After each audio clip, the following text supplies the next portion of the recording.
ఈరోజు మన డిపోలో ఉన్న బల్ల తాలూకా అంటే వెహికల్స్ తాలూకా వైరింగ్ ఇష్యూస్ ఏవి వస్తాయో అవన్నీ కూడా ఒకసారి మీకు నేను నా ఎక్స్పీరియన్స్ని ఎక్స్ప్లెయిన్ చేద్దాం అనుకుంటున్నాను. మనకి జనరల్గా ఏంటంటే BS4 వెహికల్స్లోని బ్యాటరీస్ దగ్గర నుంచి వైరింగ్ చూసినట్లయితే మనకి ఇక్కడ పెట్టండి. ఇక్కడ మనకి ఐసోలేటర్ స్విచ్ అనేది ఒకటి వచ్చిందండి, కొత్తగా ప్రొవైడ్ చేశారు. ఇదేంటంటే టోటల్ మన వెహికల్ తాలూకా సేఫ్టీ సిస్టమ్ అనేది అంతా మొత్తం కూడా దీని మీద డిపెండ్ అయ్యి ఉంటుందండి. అంటే ఏం లేదు, ఇది మాన్యువల్ కట్ ఆఫ్ స్విచ్ కన్నా ఇది చాలా బెటర్ దాన్ని. దీన్ని ఏంటంటే మన డ్రైవర్ సైడ్ నుంచి క్యాబిన్ దగ్గర నుంచి ఒక స్విచ్ ద్వారా మనం ఆపరేట్ చేసినట్లయితే ఇది ఆపరేట్ అవుతుంది. దీనిలో ఉండే మెకానిజం ఏంటంటే సోలినాయిడ్ మెకానిజం. దీని సేఫ్టీగా ఒక 5 amps ఫీజుతో ఇస్తాడు, ప్రొవైడ్ చేశాడు అనమాట. మనం ఏంటంటే జనరల్గా ఏంటంటే ఫీజు పోతుందని చెప్పి ఫ్యూజ్ని డైరెక్ట్ చేసేస్తాం.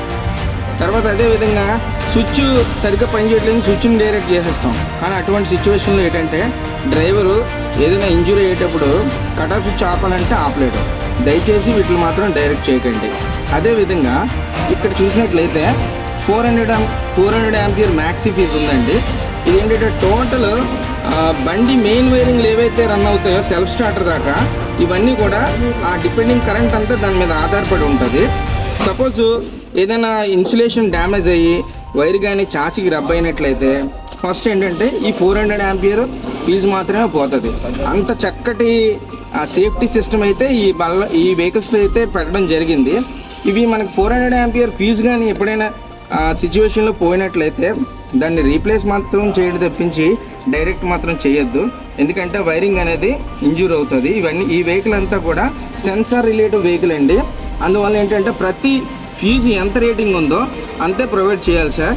అంతకన్నా తక్కువ ప్రొవైడ్ చేసినా ఫెయిల్యూర్ అవుతుంది, ఎక్కువ ప్రొవైడ్ చేస్తే వైరింగ్ హార్నెస్ అవ్వడానికి కూడా ఛాన్సెస్ ఉంటుంది. అదేవిధంగా ఏం చేస్తారంటే చాలామంది గేర్లోనే డ్రైవర్ ఏం చేస్తారంటే సెల్ఫ్ క్రాంకింగ్ చేస్తారు. దీనివల్ల ఏం జరుగుతుందంటే ఈ 400 ఆంపియర్ మ్యాక్సీ ఫీజ్ అనేది విత్ స్టాండ్ నుంచి ఓపెన్ అయిపోద్ది అనమాట. అంటే బిలో వోల్టేజ్ వరకు వాడు కంపెనీ డిజైన్ చేస్తాడు. మనం ఏం చేస్తామంటే ఓవర్లోడ్ అంటే ఇంజిన్ తాలూకు మొత్తం లోడ్ అనేది దీనిలో పెట్టడం వల్ల ఏంటంటే ఈ ఫీజు ఓపెన్ అయిపోతుంది. అప్పుడు ఫెయిల్యూర్ కూడా జరగడానికి ఆస్కారం ఉంటుంది. కాబట్టి దయచేసి గేర్లో మాత్రం ఎట్టి పరిస్థితుల్లో సెల్ఫ్ మోటార్ క్రాంకింగ్ చేయకూడదు. ఏవైతే వైర్లు ఉన్నాయో వాటి గురించి కొద్దిగా ఎక్స్ప్లెయిన్ చేస్తానండి. బండికి ఎందుకు వచ్చాం, ఇది సెల్ఫ్ స్టార్టర్ దగ్గర ఎర్త్ వైర్ ఉందండి. ఈ ఎర్త్ వైర్కి ఏంటంటే డస్ట్ పార్టికల్స్ ఎంటర్ అయ్యి ఫార్మేషన్ అయ్యి అంటే కిలిం పట్టే అవకాశం ఉంటుంది. ఎందుకంటే చాసీ మీద రన్ అవుతుంది కాబట్టి మనకి BS4కి ఏంటంటే సెల్ఫ్ స్టార్టర్ దగ్గర ఇచ్చాడు. మిగతా BS3 వెహికల్స్లో చూసినట్లయితే చాసీకి ఇస్తారనమాట. చాసీ ఏంటంటే మనం వాటర్ వాష్ చేసినప్పుడు డస్ట్ మరి పార్టికల్స్ అన్నీ కూడా ఎంటర్ ఏంటంటే సన్ఫేషన్ లాగా ఫామ్ అయిపోయి మనకేంటంటే కరెంట్ అనేది లాస్ జరుగుతుంది సార్. కరెంటు వోల్టేజ్ రెండు కూడా. ఈ లాస్ని మనం అవాయిడ్ చేయాలంటే ఎత్తని మనం కొద్దిగా క్లీన్ చేసుకొని పెట్టినట్లయితే ఆ రెసిస్టెన్స్ అంతా కూడా తగ్గిపోయి పూర్తిగా ఆ ప్రాపర్ వోల్టేజ్ అనేది సెల్ఫ్ స్టార్టర్ అందడం జరుగుతుంది సార్. అందువల్ల ఏంటంటే మనం ఎత్తని కంపల్సరీ BS3 వెహికల్స్కి అయితే చాసీ దగ్గర ఉంటుంది, BS4కి అయితే సెల్ఫ్ స్టార్టర్ దగ్గర ఉంటుంది. దాన్ని చూసుకొని మనం ఆ టెర్మినల్స్ని శుభ్రంగా ఎమరీ పేపర్తో క్లీన్ చేసుకున్నట్లయితే దాని మీద ఏంటంటే ఈ ఇన్సులేషన్ మీద ఉండే రెసిస్టెన్స్ వాల్యూస్ అన్నీ పోయి ప్రాపర్ వోల్టేజ్ కరెంటు ఫ్లో అవుతుంది అనమాట. దీనివల్ల ఏంటంటే మన ఎలక్ట్రికల్ లాసెస్ని కొంతవరకు తగ్గించుకోవచ్చు. మనం బ్యాటరీ బాక్స్ దగ్గరికి వచ్చామండి. బ్యాటరీ బాక్స్ దగ్గర నుంచి మెయిన్ వైర్స్ అనేవి సెల్ఫ్ స్టార్టర్ రన్ అవుతాయి. ఈ రన్ అయ్యేటప్పుడు ఏం చేస్తామంటే చాసీ దగ్గర ఎటువంటి రబ్బింగ్ అవ్వకుండా మన ట్యాక్స్ అయితే ట్యాక్స్, వైర్స్ అయితే వైర్ల ద్వారా పాత వైర్లు ఉంటే వాటితో కొద్దిగా గట్టి కట్టుకోవాలి. అదేవిధంగా బ్యాటరీ బాక్స్ కిందన మనం చూసినట్లయితే తప్పనిసరిగా బ్యాటరీకి కేబుల్ అనేది షార్ట్ సర్క్యూట్ జరగకుండా ఇటువంటి బలాటా బెల్ట్ మాత్రం ఉన్నది లేదో ఒకసారి మనం చూసుకోవాలి సార్. ఎందుకంటే ఇక్కడే మనకు షార్ట్ సర్క్యూట్ అనేది జరగడానికి అవకాశం ఉంటుంది. అదేవిధంగా ఈ కేబుల్స్ అనేవి ఏమైనా డ్యామేజ్ అయినా సరే వాటిని జాయింట్ అయితే చేయకండి. ఈ జాయింట్ చేసినట్లయితే మనకి క్రాంకింగ్ వోల్టేజ్ అనేది ఒక 25 వోల్టేజ్ ఉంటే కానీ క్రాంకింగ్ కాదు. అటువంటి సిచ్యువేషన్ ఏంటంటే ఒక 0.5 వోల్టేజ్ 1 వోల్టేజ్ అనేది ఈ కేబుల్ డ్యామేజ్ వల్ల జాయింట్ చేయడం వల్ల సల్ఫేషన్ జరిగి ఆ వోల్టేజ్ డ్రాప్ అనేది జరుగుతుంది అనమాట. ప్రాపర్గా సెల్ఫ్ స్టార్టర్ సప్లై అనేది జరగదు. అందువల్ల ఏంటంటే అదే కాకుండా ఆ ఇన్సులేషన్ కూడా మనం ప్రాపర్గా ఒరిజినల్ వైర్ వచ్చినట్టు ఉండదు. దానివల్ల ఏంటంటే చాసీకి బాడీ చాసీ ఎర్త్ అయ్యే అవకాశాలు ఉన్నాయి, షార్ట్ సర్క్యూట్ జరిగే అవకాశాలు ఉన్నాయి. కాబట్టి ఈ కేబుల్స్ని ఎటువంటి జాయింట్లు మాత్రం చేయకుండా చూసుకోవాలి సార్. ఈ మ్యాక్సీ ఫీజులు అండి, ఇది మ్యాక్సీ ఫీజులు అండి. BS4 అండ్ BS3 రెండిట్లో కూడా ఉంటాయి. ఇవి ఏంటంటే మనకు ఆల్టర్నేటర్కి సంబంధించిన వైరింగ్ని మరియు చాసీ వైరింగ్ తర్వాత టాప్ లైట్ వైరింగ్ అనేది ఫీజ్ సిస్టమ్ ఇవ్వడం జరిగింది. వీటిని మనం ఏం చేస్తామంటే జనరల్గా ఫీజు ఫెయిల్యూర్ అయిందని చెప్పి డైరెక్ట్ చేస్తాం. అసలు ఫీజు ఎందుకు ఫెయిల్ అవుతుంది? ఏదైనా షార్ట్ సర్క్యూట్ జరిగినప్పుడు మాత్రమే ఫీజు అనేది ఫెయిల్యూర్ అవుతుంది అనమాట. దాన్ని మనం గమనించుకుంటే ఏం చేస్తామంటే 4-5 తీగలు పెట్టేసి ఈ ఫీజు పోవడంతో పాటు ఎక్కువ తీగలతోనే కాపర్ తీగలని పెట్టేసి ఫీజు పెడతాం అనమాట. దానివల్ల ఏం జరుగుతుందంటే ఇంకా ఓవర్ కరెంట్ అనేది తీసుకొని మొత్తం వైరింగ్ అంతా కూడా హార్నెస్ జరిగే అవకాశం ఉంటుంది. కాబట్టి మీరు ఏం చేస్తారంటే ప్రాపర్ ఎంతైతే రేటింగ్ ఉందో ఆ ఫీజులు మాత్రం ఇట్లా వాడాలి తప్పించి కానీ డైరెక్ట్ చేయడం అనేది జరగకూడదు. అలా జరిగినట్లయితే మొత్తం వైరింగ్ అనేది హార్నెస్ జరుగుతుంది. ఇది కూడా మీరు గమనించాలి. ఇప్పుడు మనం పైకి వచ్చామండి BS4 ఎయిర్ ఫిల్టర్ దగ్గర. ఇక్కడ మనకి ఒక ఇంపార్టెంట్ రిలే ఉందండి.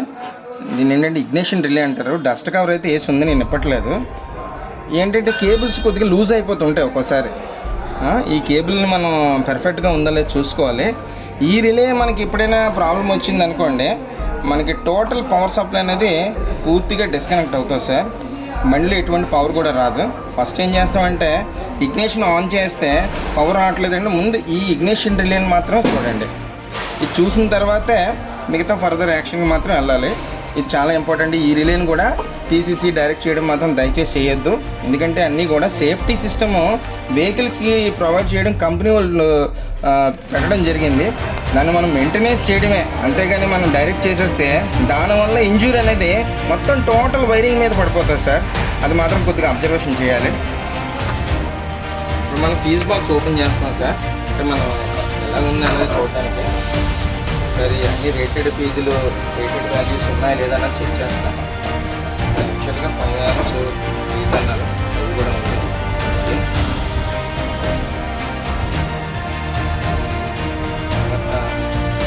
అడిషనల్ ఫీజు అనేది ఉంటుంది చూడండి. యాక్చువల్గా ఇక్కడ దీని మీద 20 amps ఫీజు ఉంది. ఈ ఫ్యూజ్కి ఏం చేశారంటే తీగలు చుట్టేసాం అనమాట. కాపర్ వైర్ని చుట్టేసాం. అసలు ఫ్యూజ్ అంటే ఏంటంటే, ఫ్యూజ్ అంటే మనకి ఏదైనా షార్ట్ సర్క్యూట్ అయ్యేటప్పుడు ఓపెన్ అయిపోవడానికి ఫ్యూజ్ అనేది లో మెల్టింగ్ పాయింట్ మీద లో మెల్టింగ్ అయ్యే మెటీరియల్స్తో తయారవుతాయి, లెడ్, టిన్. కానీ ఇది కాపర్ అనేది ఏంటంటే హై టెంపరేచర్ దగ్గర మాత్రమే ఇది మెల్ట్ అవుతుంది అనమాట. షార్ట్ సర్క్యూట్ జరిగేటప్పుడు ఏం చేస్తుంది అంటే కరెంట్ అనేది ఎక్కడైతే షార్ట్ సర్క్యూట్ జరిగిందో ఓపెన్ అయిపోవడానికి చూస్తుంది అనమాట. ఈ ఓపెన్ అవ్వకుండా ఇంత గట్టిగా ఫీజు కాపర్ తీగలు చుట్టినట్లయితే ఏంటవుతుంది, ఇది మొత్తం సెన్సార్ రిలేటెడ్ వెహికల్ అనమాట. మరి మొత్తం వైరింగ్ అనేది డ్యామేజ్ జరుగుతుంది సార్. దయచేసి ఏంటంటే ఏవైతే ఫీజు రేటింగ్ ఉందో అదే రేటింగ్ ఫీజులో పెట్టినట్లయితే ఏదైనా అంటే బాడీ అన్నాక రబ్ అవుతుంది. దానికి ఏంటంటే మనం పీరియాడికల్గా ఎక్కడైతే రబ్ అవుతుందో ముందే ఫీజు పోతుంది అంటే అక్కడ ముందు మనం చూడాలన్నమాట. షార్ట్ సర్క్యూట్ ఎక్కడ జరుగుతుంది అంటే ఇది టాప్ లైట్కి తీసుకున్నారు. టాప్ లైట్లో ఇక్కడ నుంచి వెళ్ళే వైరింగ్లో ఇక్కడ ప్రాబ్లం ఉండొచ్చు, లేదంటే టాప్ లైట్ ఫీజ్ బాక్స్ దగ్గర ప్రాబ్లం ఉండొచ్చు, టాప్ లైట్ లైట్లో ప్రాబ్లం ఉండొచ్చు. అది మనం ఐడెంటిఫై చేయాలంటే ముందు ఓపెన్ దాని రేటింగ్ ఎంతైతే అంత ఫీజు వాల్యూ వేయాలి సార్. మరి ఇక్కడ ఏం జరుగుతుందంటే పూర్తిగా ఇంత కాపర్ మెటీరియల్ తీగలను చుట్టేస్తే ఈ ఫ్యూజ్ అనేది ఓపెన్ కాదు. ఓపెన్ అవ్వకపోవడం ఏం జరుగుతుందంటే మొత్తం ఈ ఫీజ్ బాక్స్ అనేది మొత్తం బర్న్ అవ్వడానికి ఛాన్సెస్ ఉంటుంది. అందువల్ల ఏంటంటే మనం ఫీజుని ఏంటంటే ఎంత రేటింగ్ ఉంటుందో అంత రేటింగ్ మాత్రమే వాడాలి.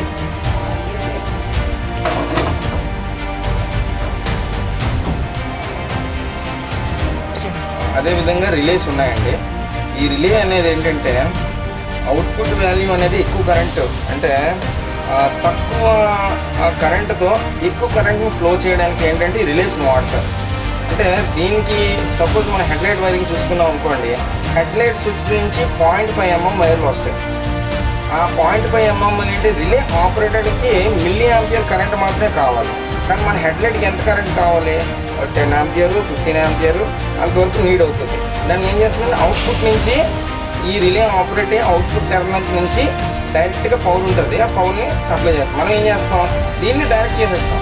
దీన్ని డైరెక్ట్ చేయడం వల్ల ఏంటవుతుంది, ఈ 0.5 mm దాని నుంచి ఆ లోడ్ ఎప్పుడైతే ఓవర్లోడ్లో ఉన్న వైర్తో మనం జాయిన్ చేస్తామో అప్పుడు ఏంటవుతుందంటే టోటల్ హెడ్లైట్ వైరింగ్ అనేది మొత్తం కాలిపోతుంది.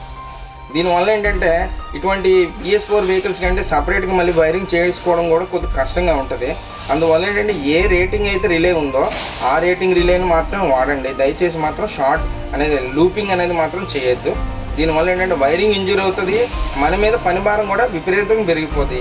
ఎక్కడికెక్కడ సేఫ్టీ సిస్టమ్ ఏవైతే ఉన్నాయో, fuse protection system plus relay system ఎక్కడ ఎంతవరకు ఇచ్చాడో కంపెనీ డిసైడ్ చేసి ఇచ్చిన దాన్ని మనం మెయింటెనెన్స్ చేయడం మాత్రమే, దాన్ని డైరెక్ట్ మాత్రం ఎట్టి పరిస్థితుల్లో చేయకూడదు. ఇప్పుడు మనం టాప్లెట్ ఫీజ్ బాక్స్ ఓపెన్ చేస్తాం సార్. ఇందులో మనం అంటే యాక్చువల్గా 5 amps ఉండాలి. 5 amps కన్నా 10 amps వేస్తారనమాట. అంటే మనకు 5 నీడ్ అవుతుంది, 10 అయితే నీడ్ లేదు. ప్రస్తుతానికి అవైలబిలిటీ లేక వేసినట్టున్నారు, కానీ మనం మార్చేద్దాం 5 amps. కానీ ఒకటి ఇక్కడ కాన్సెప్ట్ ఏంటంటే ఇక్కడ మనకి చూసినట్లయితే ఇండివిజువల్గా స్విచ్లు ఉన్నాయి, అంటే ఇండివిజువల్గా లోడ్ వెళ్తుంది అనమాట. లోడ్ క్యారీ చేసేటప్పుడు ఏం చేస్తామంటే చాలామంది ఏం చేస్తారంటే ఈ ఫీజ్ బాక్స్ అసలు ఎందుకు వేసుకోవాలని ఒక డౌట్ ఉంటుంది. మొత్తం 6 ఫీజులు ఉన్నాయి, 1 2 3 4 5 షేర్ చేశారనమాట లోడ్. సపోజ్ ఈ లైట్లో ఏదైనా షార్ట్ సర్క్యూట్ అయింది అనుకోండి, ఈ లైట్లో షార్ట్ సర్క్యూట్ అయితే అంటే ఈ రెండింటికి ఒకటే ఫీజు ఉంటుంది, ఇది ఓపెన్ అయిపోతుంది అనమాట, ఇది ఓపెన్ అయిపోతుంది. అంటే వైరింగ్ అనేది ఎక్కడైనా ఇంటర్నల్ షార్ట్ అవ్వడానికి ఛాన్సెస్ ఉంటుంది కాబట్టి. అదే ఫీజ్ బాక్స్ మొత్తానికి లేదనుకోండి, మొత్తం టోటల్ వైరింగ్ అనేది ఏంటంటే హార్నెస్ అయిపోతుంది. అంటే ఇక్కడి నుంచి మన టాప్ లైట్ మొత్తం ఎంతవరకు వైరింగ్ అయితే రన్ అయిందో అంతా కూడా కాలిపోతుంది. అందువల్ల ఏంటంటే చిన్న ఫీజ్ బాక్స్ వేసుకోవడం వల్ల ఏంటంటే ఈ ఒక్క లైట్ సెక్షన్ మాత్రమే మన షార్ట్ సర్క్యూట్ అవుతుంది. కాబట్టి ఈజీగా మనం దీన్ని హ్యాండిల్ చేసి రిపేర్ చేయడానికి ఛాన్సెస్ చాలా ఎక్కువ ఉంటాయి. అదే టోటల్ వైరింగ్ అనేది ఆనందం ఉండడానికి కారణం ఫీజ్ బాక్స్ లేకపోవడం వల్ల. ఈ ఫీజ్ బాక్స్ కంపల్సరీ ఉండాలి, దీనికి రేటెడ్ ఫీజులు మాత్రమే వాడాలి. ఈ రేటెడ్ ఫీజు మనం వాడినట్లయితే మనకి షార్ట్ సర్క్యూట్ అనేది జరగకుండా ఉంటుంది, మన వైరింగ్ అనేది హార్నెస్ జరగకుండా ఎక్కువ మందికి జరుగుతుందండి. మన మెయింటెనెన్స్ కూడా ఈజీగా ఉంటుంది. అందువల్ల ఏంటంటే టాప్ లైట్ వైరింగ్ చేసేటప్పుడు కానీ, లేదంటే హెడ్లైట్ వైరింగ్ చేసేటప్పుడు కానీ, సిగ్నల్ వైరింగ్ చేసేటప్పుడు కానీ ప్రతి దానికి ఫ్యూజ్ అనేది ప్రాపర్గా దాని రేటెడ్ వాల్యూని వాడితేనే దానికి షార్ట్ సర్క్యూట్ నుంచి మనకి జరగకుండా ఎక్కువ మన్నిక కలుగుతుంది అనమాట. వైరింగ్ అనేది మన్నిక ఉంటే మన మెయింటెనెన్స్ కూడా చాలా ఈజీగా ఉంటుంది అనమాట. హెడ్లైట్ వైరింగ్ కూడా చూసుకున్నట్లయితే మనకి ఎడిషనల్గా మనకు కంపెనీ వాళ్ళు ఇచ్చేవి 2 హెడ్లైట్లు ఇస్తారండి. ఈ 2 హెడ్లైట్లు మెయిన్ వైరింగ్ నుంచి రన్ అవుతుంది. అదేవిధంగా ఇంకో హెడ్లైట్లు మనం ఇన్సర్ట్ చేయాలనుకోండి, మనకి ఏంటంటే ఎడిషనల్ సప్లై ఉంటుంది, additional battery and additional ignition supply ఉంటుంది, విత్ ఫీజ్ కంట్రోల్తో ఉంటుంది అనమాట. దాని నుంచి మనం BS4లో ట్యాపింగ్ చేసుకొని ఆ 2 హెడ్లైట్లకి మనం ఒక 2 ఫీజులు పెట్టుకొని ఇండివిజువల్గా, అంటే ఫీజు అనేది ఏంటంటే 2 హెడ్లైట్ బల్బులు కాబట్టి 2 డివైడ్ చేసుకుంటూ 2 ఫీజులు మనం పెట్టుకున్నట్లయితే ఏ సెక్షన్లో ప్రాబ్లం వచ్చింది ఈజీగా ఐడెంటిఫై చేయడానికి అవకాశం ఉంటుంది అనమాట. అంతే తప్పించి కానీ ఎక్కడ పడితే అక్కడ వైరింగ్ లాగేసి ఇష్టాసారంగా చేసినట్లయితే వైరింగ్ అనేది ఇంజ్యూర్ అవ్వడానికి ఛాన్సెస్ ఉంటుందండి. దాన్ని కూడా మీరు గమనించి ఎక్కడైతే మన ఫీజు రిక్వైర్మెంట్ ఉంటుందో ఆ ఫీజు వేసుకుంటే ఏంటంటే పూర్తి స్థాయిలో వైరింగ్ అనేది హార్నెస్ జరగకుండా ఉంటుంది. ఈ దృష్టిలో పెట్టుకొని మనం ప్రతి ఏ వైరింగ్ చేసినా సేఫ్టీ లేని వైరింగ్ మాత్రం చేయకండి. చేస్తే అది మనకి ప్రాబ్లం వస్తుంది, మన డిపార్ట్మెంట్ కూడా చెడ్డ పేరు వస్తుంది. మనం ఏంటంటే ఈ ఫ్యూజ్ యొక్క ఇంపార్టెన్స్ మన అందరికీ తెలియపరచాలని వీడియో ద్వారా మీకు తెలియపరుస్తున్నాను. ప్రతి వెహికల్కి ఒక సేఫ్టీ సిస్టమ్ అనేది ఇస్తాడు. ఆ సిస్టాన్ని మనం నాశనం చేయకుండా మనకున్న ఐటమ్స్ అవైలబిలిటీని చూసుకొని ఒకవేళ దొరకపోతే బయట మార్కెట్లో తెచ్చుకొని వేసుకుంటే ఏంటంటే ఆ వైరింగ్ అనేది ఎక్కువ కాలం మన్నిక ఉంటుంది, మన వర్క్ కూడా తగ్గుతుందండి. నా ఎక్స్పీరియన్స్ ఏంటంటే ఈ ఫీజుకున్న ఇంపార్టెన్స్ గురించి మీకు సేఫ్టీ గురించి మాత్రం చెప్తున్నాను ఈ వీడియో ద్వారా. తెలుసుకొని అంటే తెలియని వాళ్ళు ఇంకో ఉంటారు కాబట్టి వాళ్ళు ఇంప్రూవ్మెంట్ చేసుకుంటారని నేను ఆశిస్తున్నాను. BS4లో ఈసీ అండి, అంటే ఎలక్ట్రానిక్ కంట్రోల్ యూనిట్ అనమాట. ఒకవేళ మనం ఈ వెహికల్కి ఏదైనా వెల్డింగ్ చేయాలనుకుంటే ఈ యొక్క ఏ కనెక్టర్ అనే 2 కనెక్టర్లు కూడా రిమూవ్ చేసేయండి. ఎందుకంటే వెల్డింగ్ అనేది ఏసీ కరెంట్ అనమాట. ఇది టోటల్ డీసీ సిస్టమ్, ఇది డైరెక్ట్ కరెంట్ మీద పనిచేస్తుంది. ఈ ఏసీ కరెంట్ అనేది ఏంటంటే ఈ వైర్ల గుండా కూడా వెళ్ళిపోయి అక్కడ ఏంటంటే డయోడ్ సిస్టమ్ ఉంటుంది, దాన్ని కొలప్ చేసే ఛాన్సెస్ ఎక్కువ ఉంటుంది అనమాట. అందువల్ల ఈ కేబుల్స్ని కూడా మనం వెల్డింగ్ చేసేటప్పుడు BS4 వెహికల్స్కి అయితే పూర్తి స్థాయిలో తీసేయాలి. అదే BS3 వెహికల్స్కి అయితే పాజిటివ్ నెగిటివ్ 2 టెర్మినల్స్ కూడా తీసేయాలండి, బ్యాటరీకి ఉన్నవి. ఇవి కట్ స్లీవ్స్ అండి. అంటే మన బ్యాటరీ మెయిన్ వైర్స్ రన్ అవుతాయి కండి, బాడీకి ఎటువంటి రబ్ అవ్వకుండా ఇన్సులేషన్ కేబుల్స్ అనమాట. ఇవి మనకి షెడ్యూల్ 3 or 4లో ఎక్కడైనా లాస్ అయిన ఈ ఇన్సులేషన్ కేబుల్ ఉంటే మనకు వర్క్షాప్ నుంచి సప్లై అవుతున్నాయి సార్. ఈ కట్ స్లీవ్ ఈజీ అనమాట, మనం ఈజీగా దీన్ని మనం ఇన్సర్ట్ చేసుకోవచ్చు. అదేవిధంగా ఇది 1/4 ఇంచ్ అనమాట, మనం 1/2 ఇంచ్ కూడా వస్తుంది, కానీ మా దగ్గర అయిపోయింది. మా దగ్గర ఉన్నవి మాత్రం చూపిస్తున్నాం. మెగాఫీజ్ 400 ఆంపియర్ అని, ఇది కూడా మనకు వర్క్షాప్లో సప్లై అవుతుంది. మనకి ఎప్పుడైనా ఏదైనా వైరింగ్ డ్యామేజ్ అయినప్పుడు ఈ ఫీజ్ గన్ ఫెయిల్యూర్ అయితే సేమ్ రేటింగ్ మనకు వాల్యుబుల్ దొరుకుతుంది కాబట్టి ఇన్సర్ట్ చేయాలన్నమాట. అంటే పెట్టుకోవాలి మనం. దాన్ని బిగించినట్లయితే మెయిన్ వైరింగ్ ఎక్కడైనా ప్రాబ్లం వచ్చినా ఇది ఓపెన్ అవుతుంది. ఇది మనకు టోటల్ వెహికల్ అనేది టోటల్ సిస్టమ్ అంతా దీని మీద సేఫ్టీ డిపెండ్ అయి ఉంటుందండి. దీన్ని ఎట్టి పరిస్థితుల్లో కూడా డైరెక్ట్ మాత్రం చేయొద్దు.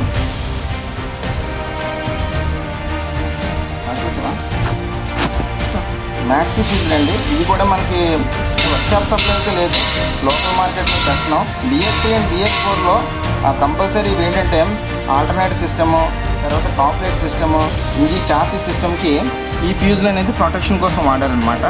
వీటిని 30-40 amps మనకి అవైలబిలిటీ దొరికితే వీటిని కూడా మనం ప్రాపర్గా వాడాలండి. మనకి ఇక్కడ 5 amps ఉందండి, 10 amps ఉందండి, తర్వాత 15 amps 30 amps వరకు ఉందండి. మనం ఏ రేటింగ్ అయితే ఆ రేటింగ్ మాత్రం ఈ బ్లేడ్ ఫీజులు అంటారు వీటిని, ఇవి మాత్రం పెట్టాలి. కాపర్ వైర్ అనేది చుట్టి మాత్రం డైరెక్ట్ చేయకండి. మనకి వర్క్షాప్ నుంచి సప్లై అయితే పూర్తి స్థాయిలో ఉంది, వాటినే వాడండి. మనకి సేఫ్టీ అనేది ఇంపార్టెంట్. మనకు సేఫ్టీ ఎలా చూసుకుంటున్నాం, వెహికల్ కూడా అంత సేఫ్టీ ఉండాలి. మీరు ఆ చిన్న పని దగ్గర మాత్రం దయచేసి నెగ్లిజెన్స్ మాత్రం చేయొద్దు.